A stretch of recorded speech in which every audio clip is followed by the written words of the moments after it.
Charles, has really changed the narrative, hasn't he, at the start of his reign? There's no two ways about it. He's done things slightly differently to his late and wonderful mother, Queen Elizabeth II, and seemingly wants to continue to do that. We are told recently that Buckingham Palace, in his mind at least, should be open all year round to the public. Personally, I think that's a good idea because there's a bit of a rush in that particular summer opening period. And if it was for long, you may, of course, go back and take another view if it's, of course, a good, reasonable price. Then recently we saw that he very kindly, generously gave away £250 million for good services, for good charities, things like that. As I also pointed out, we're all very concerned that they go to the right people. So, sir, it would be good if you kept a watchful eye on it because particularly with the governments that we have, not just here in the United Kingdom, but around the world, they do need to be watched, as we've all found out. But it's this particular gesture that's really captured the human side, if you like, of our brand new king, King Charles, because over here in the United Kingdom, we have a brand new incentive called Warm Space. It's basically a charity sort of incentive that allows people of a certain age, any age really, should I say, to go into designated warm spaces at allocated times during the week where they can meet other people, have a tea or a coffee, simply have some company, a warm soup, a sandwich, that sort of stuff. Films are put on for free. It's just so that people who can't necessarily afford to heat their homes in this terrible cost of living crisis are not necessarily cut off, but also can interact. Now, King Charles has really got into the bandwagon by opening just 3 of his homes up to that particular event.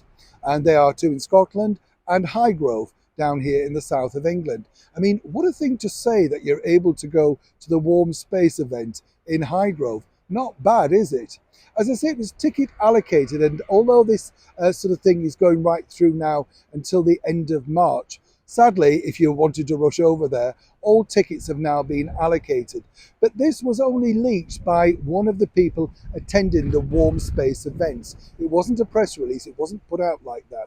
But doesn't it just go to show, what a difference and how he is reacting to things that are happening in the world today? He spoke, didn't he, in his Christmas speech about the cost of living crisis and the difficulties facing people. And as I've said before, senior members of the British monarchy cannot be held to account simply because of what they're born into. But what they're trying to do, and this is what we're seeing with Catherine and her incentives, William and his good charities, Prince Edward, Sophie, everybody concerned within the senior level of the royals, is that they're trying their best to give back as much as possible.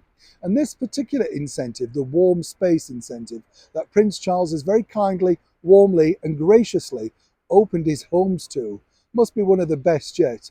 Now, I might be a little bit biased, but wouldn't it be wonderful to say, as I say, you had coffee in Highgrove for free and met new friends too? Honestly, I'd love to know what you think to this particular incentive and whether you do it in your part of the world, if you have a similar situation. Or indeed, what's your thoughts? Do you like the new ideas that King Charles is pushing forward to make sure he's connectable and, more importantly, if you think about it, really connecting with the people over here in the United Kingdom? No one could accuse him of at least not trying his very best.